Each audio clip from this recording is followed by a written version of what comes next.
జిల్లా కేంద్రంలో జరిగినటువంటి సంజయ్ మృతి మిస్టరీ వీడిన నేపథ్యంలో ఇప్పటికీ ఖమ్మం జిల్లాతో పాటు తెలంగాణ రాష్ట్ర వ్యాప్తంగా కూడా ఒక సంచలనాత్మకంగా మారేది, ఒక చర్చనీయాంశంగా మారిందని చెప్పుకోవచ్చు. దీనికి ఒకవైపున పోలీసులు విచారణ కొనసాగిస్తున్నప్పటికీ మరొక వైపున ఆ కుటుంబీకులు కావచ్చు, ఆ ప్రాంతవాసులు కూడా ఆందోళన కొనసాగిస్తున్న పరిస్థితి ఉంది.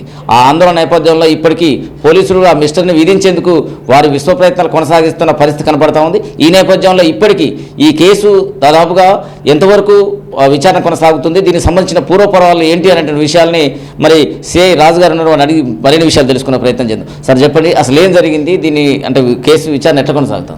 మనకు 13th రోజు నైట్ మనకు ఇన్ఫర్మేషన్ వచ్చింది.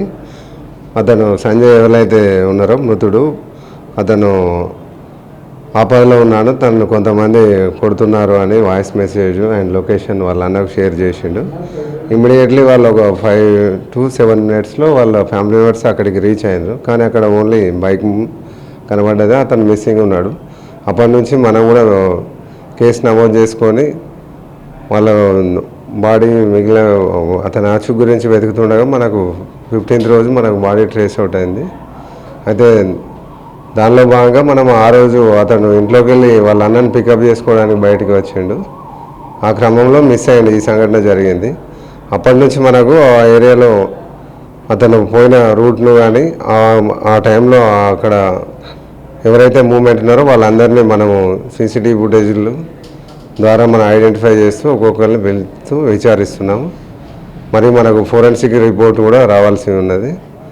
ఇంకా అతనికి ఎనిమీస్ ఎవరైనా ఉన్నారా, ఇంకా ఏదైనా కారణాలు అన్న కోణంలో మనం విచారిస్తున్నాం. అంటే ఇప్పటికి ఆ రోజు రాత్రి తన అన్న ఎవరైతే ఉన్నారో హైదరాబాద్ నుంచి వస్తున్న నేపథ్యంలో ఆయన పికప్ చేసుకోవడానికి బయటకు వచ్చిన తర్వాత ఒక మహిళ, ఆ మహిళ ఎవరు అనేటువంటిది మీ విచారణలో ఎంతవరకు తెలియంది అనేటువంటిది ఒకటి. రెండోది, ఆ కేకలేసిన నేపథ్యంలో తను వెళ్ళిండి అనేటువంటిది అక్కడ జరుగుతుంది. అది అట్లా మీకు ఎటువంటి రిపోర్ట్ వచ్చింది? అట్లా దానికి అక్కడ వేసినట్లుగా ఇప్పుడు మనకు ఎవరైతే మృతుడున్నాడో అతను మెసేజ్ ఏదైతే పెట్టిండో వాయిస్ మెసేజ్, దాని ద్వారా మనము ముందుకెళ్తున్నాం తప్ప అక్కడ విన్నవాళ్ళు కానీ అటువంటివి కానీ మనకు వాటికి కేవలం దృష్టికి రాలేదు. అక్కడ ఆల్రెడీ పబ్లిక్ మూవ్మెంట్ ఉన్న ప్లేస్ అమ్మ చికెన్ సెంటర్ అంటే దానిలో కూడా మనం ఒకవేళ అటువంటి మృతదేహం ఉంటే దాని గురించి కూడా మనం గాలింపు చేసుకుని ఇప్పటివరకు అయితే ట్రేస్ అవుట్ కాలేదు లేడీ డెడ్ బాడీ అనేది.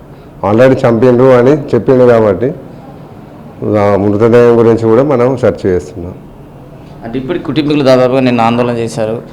ఎవరైతే సంజీవ్ని హత్య చేశారో వారిని తక్షణం అరెస్ట్ చేయాలా, శిక్షించాలని చెప్పి ఒకవైపున ఆందోళన చేసి ఉంటుంది.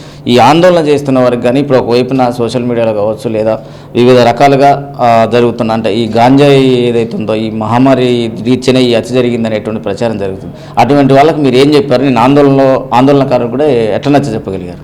ఇమ్మీడియట్లీ మేము ఆల్రెడీ అదే పనిలో ఉన్నాము. ఒక 4 teams పెట్టినాం మేము. అన్నీ ఇప్పుడు టెక్నికల్ టీము, మిగిలిన సీసీటీవీ ఫుటేజ్ కలెక్ట్ చేయడానికి మరియు అదర్ ఎవిడెన్సెస్ ఇంకా కలెక్ట్ చేస్తున్నాం. ఇమ్మీడియట్లీ వీలైనంత త్వరగా మనం ఎవరైతే అక్యూజ్డ్ ఉన్నారో వాళ్ళను ట్రేస్ అవుట్ చేసి కంపల్సరీగా వాళ్ళని పట్టుకోవడం జరుగుతుంది. అంటే ఇప్పుడు మన ప్రాంతం ఏదైతే ఉందో దాదాపు మేజర్గా గంజాయి విపరీతంగా అంటే ప్రవాహంలో ప్రవహిస్తున్న పరిస్థితి కనబడుతూ ఉంది. అంటే మీరు వచ్చిన తర్వాత వాటిని నివారించడానికి ఎటువంటి చర్యలు తీసుకుంటారు? ఒకవేళ గంజాయి కనుక దొరికితే వారి మీద ఎటువంటి కఠినతరమైనటువంటి చర్యలు, చట్టంలో ఉన్నటువంటి చర్యలను తీసుకోబోతాను?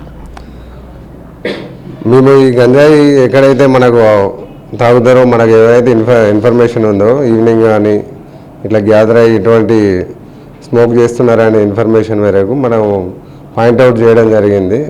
హాట్స్పాట్స్గా వాటిని ఐడెంటిఫై చేసి డైలీ పెట్రోలింగ్ మనం ఈవినింగ్ నైట్ తిప్పడం జరుగుతుంది. ఆల్రెడీ అక్కడ పెట్రోలింగ్ ముమ్మరం చేయడం జరిగింది. ఇంకా మనకు వాళ్ళు ఎవరైనా దొరికినప్పుడు మాత్రం కఠినంగా NDPS యాక్ట్ ప్రకారం, యాక్టివ్లో ఉన్న శిక్షల ప్రకారం కఠినంగా శిక్షించడం జరుగుతుంది.